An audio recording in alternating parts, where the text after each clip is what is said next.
Coming to you from Durham, North Carolina, this is GovLove, a podcast about local government, brought to you by engaging local government leaders. I'm Toney Thompson, Director of Strategy for North Carolina Department of Human Services, and your GovLove co-host for today. Today, we are talking about failing in engagement with historically marginalized communities and lessons learned with Chyanne Eyde. But first, the best way to support GovLove is to become an ELGL member. ELGL is a professional association engaging the brightest minds in local government. Now let me introduce today's guest. Chyanne Eyde is the Deputy Chief of School Planning at District of Columbia Public Schools. Chyanne has worked in city government of Washington, D.C. for the past 12 years. Her work centers on expanding access to high-quality public education through data-informed planning and service design. Early in her career, she partnered with Title I schools to strengthen their engagement efforts, with a focus on getting families in at-risk communities enrolled in early childhood education. Later, she used demographic and program quality data to guide the expansion of the district's high-quality pre-kindergarten programs, sparking a larger interest in urban planning and spatial data. She now leads a planning team that pairs qualitative data from community surveys and focus groups with quantitative data to intentionally plan significant changes at schools, including programmatic shifts in school openings. Chyanne, it's a pleasure to have you on the podcast today. Welcome to GovLove. Thank you. I'm excited. Yeah, so we start all our episodes, Chyanne, of GovLove with a lightning round to break the ice and for our listeners to get to know you a little bit better. So my first question I have for you is, what is currently inspiring you in your professional work? Sure. I think I've been learning a lot in the past couple of years about service design and that particular approach to local government, and a little silver lining of so many changes happening on the federal level is that here in DC, there have been a lot of people who have done interesting work with USDS and 18F, and they've just really opened up their doors and their minds to a lot of people to talk about their experiences. So there's been a lot of great opportunities to learn lately. Awesome. What's a book, a podcast, or a show that you think every public servant should check out at least once? I know this one has been shared before, but I was really positively influenced by Recoding America by Jennifer Palka. What about that influenced you? I think it does a really good job of sort of synthesizing what the challenges are in government, right? She was talking from a federal perspective, but so much of it resonated with me on the local level of some of our processes that have a hard time dynamically reacting to the situation, right? We get very stuck in the bureaucracy. Yeah, I love it. It's still on my book list to highly recommend. All right, I'll make it a priority this year for sure. Okay, so what is a food dish that you had while in Sicily? I noticed in your LinkedIn profile that you've done a lot of traveling. So I just was curious, like, what's a food dish you had in Sicily that you wish you could find in America more consistently? Sure. Yeah, I've been very fortunate to travel. And my husband happens to actually be from Sicily. He's a tremendous cook. But the one thing he really cannot recreate is granita, which if you're not familiar with, it is so hard to explain, which is such an annoying thing to say, but it is basically one example is that they take pistachios, they pulverize them, they freeze them. It becomes this like really unique, it's not water ice. He'd be so upset for me to compare it to water ice, but it has a really interesting, like creamy, icy texture. And they eat it for breakfast. Oh, wow. Has he tried? Has he been trying to recreate it? Honestly, it's like so hard to get anywhere. No, I don't know. He might have tried years ago, but not later. Okay, granita. I'm gonna have to look that up and see maybe we can find it somewhere locally just to see a sample of what it looks like. Next question. Next lightning round question. What is a fictional world you would most like to live in, and why? This one, I find this one so hard, which made me think that I am like too stuck in reality. But I just finished reading IQ 84, and the story is not glamorous. It's not like anyway, if someone's read it, they might question my response, but I've really enjoyed the book. And as I read it, I was like, wow, like a key part of the book is this idea of there being two moons in this fictional world. And I just love the idea of seeing these two moons. So the story is kind of it's kind of chaotic. I might not want to be like a main character, but the idea of living like 80s Tokyo and seeing two moons, I think could be fun. I think that's pretty cool. A little science fiction-y. Yeah, I like that. Okay, last lightning round question. And last but not least, because we'll get into the other part of our discussion today. But what's the best professional advice that you've ever received? So I think that a lot of people have sort of one quote on a post-it note on their desk. And mine has been there for years, and it is, what is imminently doable and what is morally correct are not always the same. And Hmm. while actualizing the former, we can't lose sight of the latter. Hmm. I find it so resonant in so many things, right? So oftentimes we just have to like take the win of getting done what we can get done, but stay cognizant of the fact that it's not where we want to be ultimately. And I find that sort of reassuring that like there's a win in both ways, right? Things that don't have to be perfect for you to feel pride in your work. Anyway, so I copied that out of an article in the Atlantic, and then only years later, I like realized it was written by Ta-Nehisi Coates. Yeah, So no surprise. one of my favorite thinkers right now. So that's great. I love that quote. Okay, awesome. Thank you so much for those quick icebreaker lightning round questions. Um, can you tell us a little bit about your path to and in local government? How did you get to where you are today? Sure, it's an incredibly simple path. I interned at my current office when I was in college. So I interned in the central office of DC Public Schools as a college student. I had absolutely no intention of pursuing a full-time job in DC afterwards, but the team I worked for was just, they were so effective. They were so smart. They were really supportive of each other. They had a great culture. I oftentimes say that like my ambition is to build a team as strong as that one was. I think I'm pretty close right now. So I've been on strong teams since, but I do like to joke that they tricked me into local government because there are strong teams, but it's a little bit of an oversell. So but I've come to enjoy the struggle also. Yeah, this makes me think of another question. Like, what are the characteristics of a strong team that you're trying to recreate? Sure. It's funny. My team and I just talked about team norms on Tuesday. We have a couple of new members, and I wanted to like get input. But one that's really important to me is that people feel like they can kind of openly share the things that they think are going well and things that are not. I just think when the people who work for me in particular feel comfortable telling me things that they're not happy about, like that just feels really healthy. That just Hmm. feels like actually a great sign to me. Yeah, I like that. Just the honesty helps you, build better. I love that. Okay, so as part of your work, I saw that you recently presented at a conference a very interesting topic, which inspired me to ask you to come on and have this conversation with me. But you were talking about all the ways that you have failed engaging with historically marginalized communities. And I thought this was a very interesting and vulnerable topic to discuss and relevant given today's environment. So I wanted to hear more about your experiences. So why is engaging historically marginalized communities important, not just in your role, but for local governments in general? Sure. And I should give credit first to the reason I talked about this topic at a conference was, one, the conference was organized by Civic Tech Toronto, and they did an incredible job organizing. And they really specifically made one day of the conference open to informal, unplanned sessions.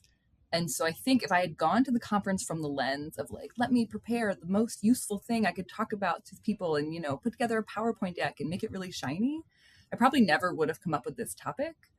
But instead, I listened to a talk by a gentleman, Victor Uruyua, who works in DC, really great thinker. And he really inspired me to bring this sort of unplanned session about failure and engagement. So I just, love opportunities to sort of in person get people to talk Hmm. honestly. And anyway, so credit to Civic Tech, credit to Victor. But why is it important? I think that when I talk to peers in other places, there's just huge variation in how local governments are engaging people from like 0 to a ton. DC is probably, I'd say, on the ton side of the spectrum. So that's my context. Hmm. I think if you are coming from this from like a service design perspective, then you have to hear from people in order to make your services work. So this very much gets into like the culture of different city agencies, municipal agencies. If you don't have that feedback loop, it's easy to get insulated. It doesn't matter, but I think most people do want to feel like the service they're providing makes sense, and you can't do that unless you hear from people directly. I don't think engagement means like making everybody happy and having these really like kumbaya public sessions all the time. It doesn't mean every interest group like gets the thing they want, right? I think what we're going to end up talking about is that part of engagement is upsetting people. Like, Yeah. and I don't mean that to be flippant. I don't think it's good, but I do think it's natural, right? If you are doing an important service, people are going to have strong opinions about how it's done, and when people's opinions are different, not everyone can walk away really, really pleased, but they can walk away respected and feeling like what they said was heard and they understand where the government's decision came from. Yeah. And what particularly around the importance of engaging historically marginalized communities, especially in DC, is so critical as a part of your work? So I think this idea that in order for a service to work, you have to hear from a community, I think it applies to all communities, but it's we have to keep really cognizant of the fact that sometimes the kind of office worker coded approaches that we tend to take, read this email and fill out this survey and meet this deadline, like those just don't always work for marginalized communities, whether we're talking about finances or just like Time, energy. employment Yeah. background, time, exactly. So I think we want the same outcome from everybody. We want people to feel like they can share what they think. We want to feel like the service we're designing makes sense for them. But we just have to realize that getting that from different communities is going to take different action, and Yeah. particularly going to be unique for low finance communities. Yeah, gotcha. So you've been doing all this engagement work and you have had enough experience to have some failures. So can you share with our audience some of the difficulties that you are having in engagement and how it was potentially negatively impacting your work and the community? Definitely. So when I think of my failures, sometimes it's stuff like, I released this community survey and people responded, but I didn't get input from a particular subgroup. Or, I had an event and only the community members who we knew were already invested attended. Hmm. So nothing crashed and burned. And, I definitely had the option that I could go to my boss and say, hey, we got 200 survey respondents. Isn't that amazing? Or like, hey, 50 people came to this event. Isn't that great? But it's in the end going to be so much more effective to be able to say, hey, like we had a success in that this happened, but we missed this part. And I think that is where I want people to be able to sort of embrace their failures. So much of public engagement, being successful in public engagement, is being willing to miss in the beginning. You're not going to, it's building a relationship. You're not going to just like linearly have this very clear success. So I think failure can feel like a really scary term. Hmm. And I understand people maybe not going to their boss and like proclaiming like I'm a failure. But I think if you are not clear about the ways that you failed, you're not going to ultimately succeed. Yeah, for sure. Uh, okay, walk us through some of the failures, some specific failures that you've had, and the lessons learned that has improved your engagement experiences. Sure. Let's see. So when I've talked to people about this, sometimes I start off with like some of the small scale failures. So I benefited a lot in my career from being able to do some like small scale engagement years ago. And I failed tremendously, but it wasn't so noticeable because it was just my own time, it being wasted. I wasn't leading the level of initiative that I do now. So years ago, I embedded myself in a few elementary schools, and I really saw them as hidden gems. They had strong teachers and good school culture, but they weren't fully enrolled. So I spent a few days a week at each of these schools, got to know their strengths, started building content and planning events. And I had really clear failures, right? Like people didn't show up to these events that I was organizing, or I had at one point, I like developed some content and like one of the teachers didn't agree with it. And I was like, oh, I felt like, oh man, like this, darn it. I like really missed the bullseye on this one. Mm-hmm. But it was ultimately okay, right? Because it was small scale. It was just me. I wasn't wasting anybody else's time. It was kind of it was an add-on. So I do think I would say for people who are in some sort of leadership position, there's a lot of value in giving people early in their career some latitude to like do some exploring. I just think there's a lot of value in that. But and because I really like, I eventually found new strategies, right, in that sort of laboratory that I'd created for myself. I did end up figuring out how to kind of plug myself into different community members who could drive event attendance, or I found like people in the school building who are willing to really sign off on my content and like make it sing. So it feels so vulnerable, and it really stinks to like run a thing and it not work out. But I think sort of having that experience of doing it and it fails on the small scale just like gave me that muscle to be able to withstand it. Yeah, so it sounds like, you were able to really create deep personal relationships, right? And find those people who were kind of cornerstone, kind of key gateholder members that could help give you the access to the people that you needed to engage with.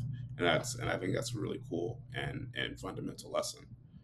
Definitely. And I think sometimes like relationship building can feel almost like it's a term people say a lot when we talk about public engagement, and it can feel almost kind of cliche and like, yeah, you have to build relationships. But I think sometimes we gloss over how like awkward and hard building relationships out of nothing is, right? Especially when like you're coming in as like the government worker who has goals to meet and you're being paid for the work that you're doing. And so you're asking this person in the community to trust you when, maybe they've had other people in your role before who have had them do things that weren't useful. You're asking people to trust you, to possibly waste their time with you, and for them to basically kind of vouch for you to other people in their community. So sometimes they don't want to do it, and it takes being willing to like be rejected and kind of come back at them and be like, hey, I'm still here, still interested in working with you. Yeah, absolutely. I think most of the time there's so many community members who are so committed to their larger community that like it doesn't take too much resilience to like build that trust with them, but it takes some, and you have to be willing to get out there. Yeah, a level of vulnerability that's important. Yeah, let them know that you also are putting skin in the game, for sure. Yeah, so I just want to like acknowledge for people that it's not always this like beautiful relationship building. It's not always this like beautiful magical process that like you should be able to pull off flawlessly. Like sometimes it's awkwardly making some phone calls and feeling annoying and just keeping at it. Keep showing up. Keep showing up. Yeah, exactly. Okay, so let's go through a hypothetical situation. Like you have a new project that you need engagement in, and you're trying to get some insights, and now you've turned those failures into better engagement. So walk our listeners through how an engagement process might look for you today. Sure. So a lot of my engagement these days, oftentimes it's almost like a campaign, because I'm sort of asking people to commit to this thing, to make this really profound choice, like enrolling their kid in a school. So I just want to acknowledge that like that is usually my context. I'm kind of building momentum for something that's coming, right? In that past example, it was like getting people to enroll in an early childhood program. Recently, I've been involved in like the opening of schools and trying to like get people to feel committed and trust in a school that's going to open in the future. But so my approach that usually I think is true for most processes, you have to identify your audiences. Typically different stakeholders need different levels of information and engagement. And if you get rolling with this work, it can become really easy to overlook one stakeholder group for others. And so I find that just having like a literal tracker, right? I just make an Excel sheet, but you can do this any way that works for you. But just being explicit from the beginning of like, this is who I think I need to get input from. And these are the sort of different levels, right? You're going to have people who need every update, and you're going to have people who need the quarterly update, the annual update. So there's just some levels, and I think while you have like your clear mind before things get rolling, try to just define that for yourself. I think those audiences are going to have different areas of interest, different expertise to bring into the process. It's going to take work to confirm exactly what those are, but trying in the beginning to define it can be helpful. I also think, and I think this can get into some interesting territory, but I think you have to identify your most engaged group. And I think spend a little extra time with them up front and understand what motivates them. We have a lot of sort of underutilized kind of political energy in DC, right? I always think that the fact that we lack, a voting member of Congress leads to like an extremely a much larger amount of sort of political activity on the local level, right? People just don't only have so many outlets. And so we have these really interested community members who, they may just really focus on these sort of hyper local issues, which in the end benefits us. But I think identifying those people, I mean, they will raise their hands to you. They'll make themselves very clear. And figuring out if you can use them as like an ambassador in your process, sort of direct their energy. I find that really valuable. I will say this is something that I think this is like a unique approach that I have. I think sometimes people like to kind of push down those sort of high flyer voices, right? Maybe they're very highly resourced people, maybe they're professionals, maybe they just feel like really loud voices. And so there's a temptation to kind of like quell them. I take a little bit of a different approach. I think investing a little bit of extra time with them up front. Either I've had big success getting them to kind of use their energy to like organize other people, right? And sometimes more marginalized groups get to like build some connections with people across groups. So that's been a big win. Or I've just found that making them feel trust, if they like will come to me with their concerns, will save me time later, right? I've had community members who in projects of the way past, they've like advocated up and up and up the chain. And so we end up, spending days writing very formal letters to respond. And when I came into the role that I'm in now, I was like, okay, I'm going to build this relationship so that we can handle things directly. We don't need to escalate. So I think from those two angles, I'm actually a big advocate of like, identify your sort of most active, oftentimes associated with privilege kind of participants, put a little extra love on them, and find a way that you can make this relationship useful. Gotcha. Yeah. Your response made me think of another question about engagement methods. As you've done this work, what have been some engagement methods that you found more or least effective in this work that you might tend to use as a tool to get the feedback that you need, particularly with these different groups? I think when we are we are tempted oftentimes to give everyone sort of the same survey, the same sort of content to chew on. And I found that when we are wondering why like a marginalized group, why a subgroup isn't responding as much as we want them to, it can be for all the good reasons of like they're working, they don't have time, the language difference is hard. Even if you're translating materials, there's so much jargon that's hard to translate. All that is very real. I also think it's worth considering, like, are you asking them about things that this particular subgroup largely cares about, right? And not to paint with such a big brush, but like, are you talking to them about something that is of interest? And so I have found sometimes focus groups being a really useful way to go off script a little bit, right? So something that we have done a few times is we like have a fairly large scale survey. We compare the results to our intended audience list, and we say, okay, like, which of our intended audiences did we really not get to through this survey? If one of those audiences is, Amharic speaking families, okay, like, can we find a way to talk to some Amharic speaking families directly? And that is really honestly where some of these like highly engaged, sort of highly resourced members kind of come in play. I've had great experiences where, a really involved PTO parent, I don't want all the feedback to come from that person, but they want to be involved. They're excited. And I've had great success in having them, in kind of giving them that charge of like, hey, I need a couple of Amharic speaking families that you think will be open to talking with me. I'll set up an interpreter. I'll do all the logistics, but I want some help from you to try to bridge this relationship and find this connection. Absolutely. And that can be this really great way to make that highly resourced person, that really involved person feel valued, like they're contributing, but they're contributing in a way that is like really towards our goal of engaging marginalized communities. So that's ended up anyway, and then getting to that focus group, then we sometimes discover like, oh, like we're trying to ask you about like, what should this building physically look like? Because we like to engage people about the design of the building, but like, you don't care about that. Like you want to talk about transportation and after school. And so sometimes we just find that you can do all the best practices in the world, and they're just like, this is not the thing I want to talk to you about.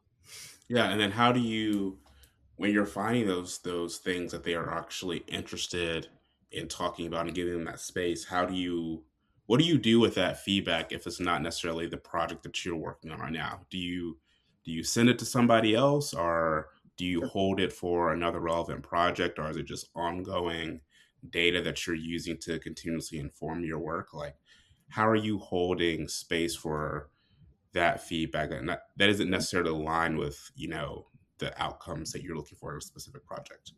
Totally. That's a great question. So I would say that in general, I'm really big on just being upfront with people about what I can immediately use and what I can't. But especially when you're in this sort of space where you're directly talking to someone, that so clearly messages that like, you are important. I want to hear what you say. So even if I start off a focus group saying like, okay, we wanted to form this group because we did this survey about building design and we got good responses, but we didn't get as many as we were hoping. And so we want to talk to you more about this and discover if there are other things you want to talk about. So we'll usually say up front, all those other things, like we may or may not be able to directly address them, but we want to know what they are. Mm-hmm. So we can really explicitly say like, I just want to know what they are. And then we can kind of next step decide if we're going to be able to address them. And I think when we sort of proactively say that, community members are fairly responsive to that, right? We're not going in there saying, tell me your dream list, everything that you ever wanted to see changed, and we're going to do it. We are trying to be really clear up front of like what feels possible. Yeah. And then, I have definitely had situations where I thought that a problem was X, and I talked to community and it's Y. And I'm sort of like, oh, like I didn't know that this is a thing I should actually be advocating to my leadership about. So will that community immediately know that like that changed my practice? Probably not. From their experience, they mostly just know that like I and my team were like willing to spend that hour talking to them. And oftentimes I find that like that is effective enough to make people willing to engage later. And I kind of take solace in that and know that sometimes it results and we can do something different and sometimes it doesn't. It also might be as simple as like in future communications, we'll emphasize that topic. Yeah, absolutely. That makes a lot of sense. And then when you're getting that data, you have all this data, all this feedback. How does your team prioritize or weigh the feedback from different groups in terms of ultimately making a recommendation? Sure. Oh, I mean, it so depends on what the thing is, right? I will say, let's use a concrete example. I've been in a situation before where we're working with a school and we're talking about new programming. And there is some sort of public engagement around like, what is that new academic programming going to be?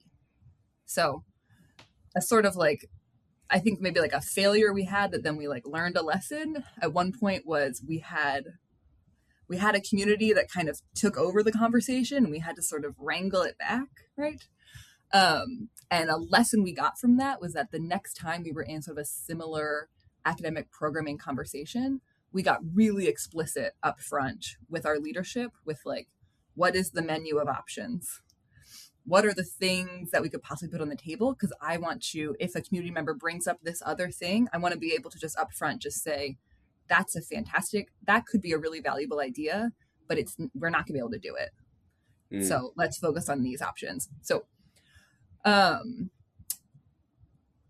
if we are getting conflicting input, I will say, I wonder if this would map to other types of government work, but I will say so often in education, people are talking about different programming, right? They want an international baccalaureate program. They want AP classes. They want students with special needs to be well served. They want, rigorous academic, whatever. They want arts. They'll name many different programs, but like ultimately they just want a quality program, right? It's fairly rare that you meet someone who's like, I will only go to this school if it offers band. There are people, band is important, but it's oftentimes what they're really saying is like, I want this to be a great school and then I'll send my kid there. And so what we find more so is that if we can be clear about what all the options are up front, and then we tend to do public surveys where like the input we get is public, like the answers people give are public. So I think that also encourages a level of transparency of like, we're not hiding the ball here. This really is what people said. We tend to get sort of a critical mass of people who like form around an option, and like because we've already gotten that, the menu was approved by leadership, then it's not too big of a hurdle to get that most favored option chosen. I think the struggle is more when you're either not offering people options, you're too open-ended in your feedback collection, or you're offering options that you can't actually come through on later, where things get really dicey. So I think I would say, make sure everything you're talking about up front is actually possible as much as possible. And then I do think people tend to circle around a thing. There are times where all these different examples are like popping into my mind. I love it. Yeah. I'd say the most controversial times where like there really does become sort of an A and a B, we're going to build a school at this site versus this site. One, it's so binary. Someone's going to be upset you don't choose one or the other. I think that's actually just when you have to be really clear for yourself and what the reasoning behind the decision was. I've had moments where the decision was made and I didn't agree with it myself, but I understand the rationale behind it. And I just give that rationale to our community members. And I repeat it. I think that's when you just sort of, you pick a direction and you stand firmly in it. Yeah. So your team does, you mentioned, work in quantitative and qualitative data. Mm-hmm. How do you combine those things well to make informed decisions? And how do you present both of quantitative data in particular, because you're collecting qualitative data, how do you present quantitative data to the community as you're helping them engage on a topic? I think oftentimes something I like to do is to do some sort of quantitative analysis. For my team, because we're doing planning work, sometimes that's spatial data, right? Sometimes we're mapping distances that students live from a school, and how are those commute times going to change if the boundary of the school changes, if the location of the school changes, right? Something I like to do is put together that analysis, right? QC it really thoroughly ourselves, and then just put it in front of our community members. Particularly sometimes we have kind of like working groups of people who are invested. We'll put that in front of them. We'll explain our process to them. This sometimes kind of scratches the itch of people who are kind of data oriented, who are just sort of like want to know the nitty gritty. And then we will ask the group sort of generally, here are the outcomes that we found. Does this resonate with your life? If we say that 45% of students at this school can walk to school in 30 minutes, hypothetical, Does that resonate with what you see? Do you see a lot of people walking to school? Does this feel right to you? And then that can sometimes give us like, that's usually a good conversation starter of, hey, like we're the nerdy office people with the data. This is what we're seeing. What can you layer on top of that? And it does help us sometimes find like the big outliers where they say, okay, yeah, this is true for most people, but then we have a really big problem in this one neighborhood that's really geographically landlocked and they can't walk and there's no bus. Like sometimes can surface that stuff that we may have been blind to before. Yeah, absolutely. I love that. All right, so I have a couple more questions for you. I want you to, you've already kind of touched on some projects that you've had in your past, but I really would love for you to tell our audience, a project that you've completed in your time there that you leverage engagement to get a really cool or important outcome for the community and how that engagement helped deliver that result. Ooh, okay. The one that's really jumping out to me that feels like fully closed, but I can like map its journey from beginning to end. Years ago, this DC has done really great investments in early childhood care. And so if you have a 3-year-old, you have a 4-year-old in DC, like you can get them into full day free public pre-K.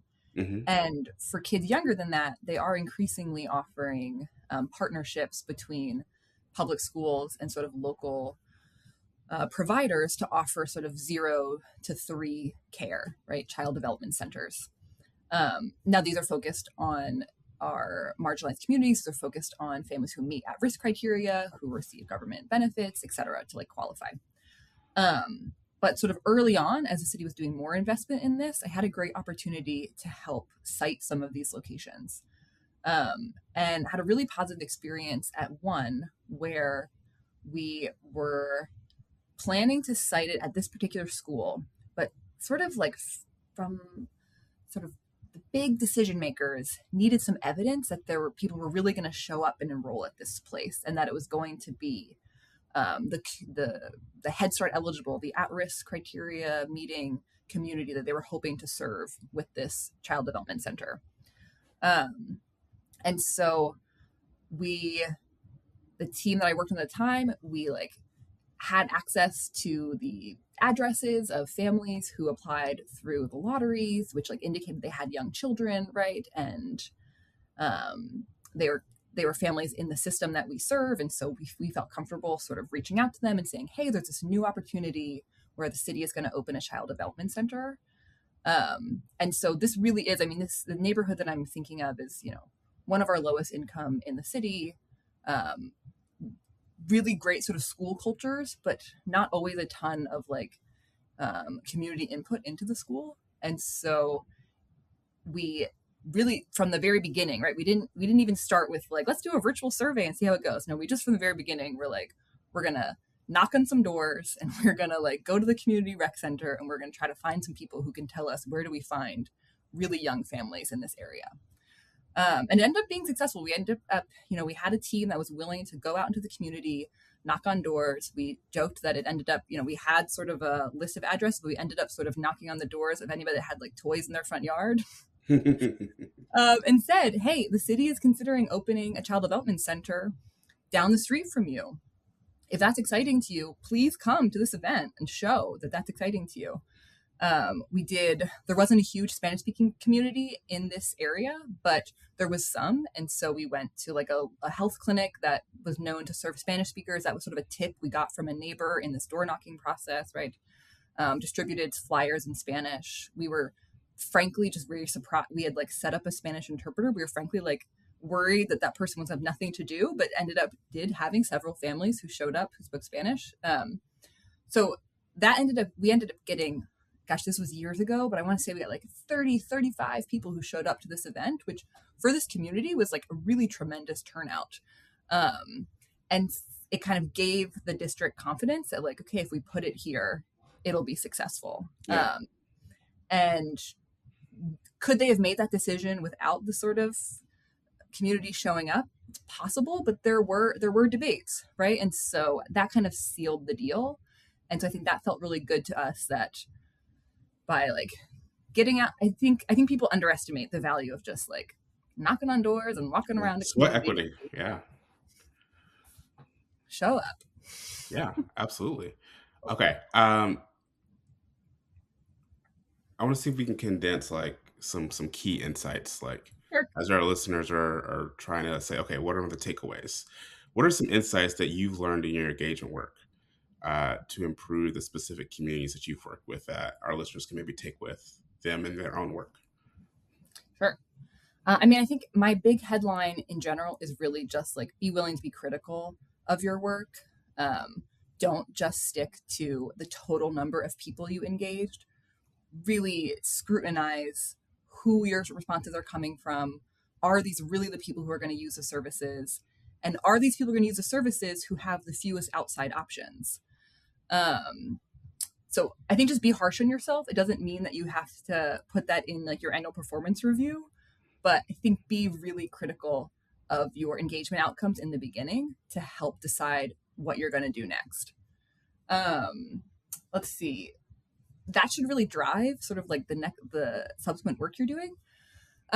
Secondly, I would say I think equitable engagement does not mean turning down the voices of your sort of most privileged group. At least it's not just that, right? I think it is finding a way to redirect the people who are sort of the most willing to be involved in your process. So don't cater the process to them. They can navigate the process no matter what it is. But those sort of high resource individuals who are like banging down your door, don't just ignore them. Sometimes they're so annoying you have to, but like oftentimes it just takes I found so much power in doing a call with a really highly resourced community member who's like kind of demanding, just doing a call with them and saying, hey, you are known to spend a lot of time on this work. Tell me about why. Like, what brings you to this?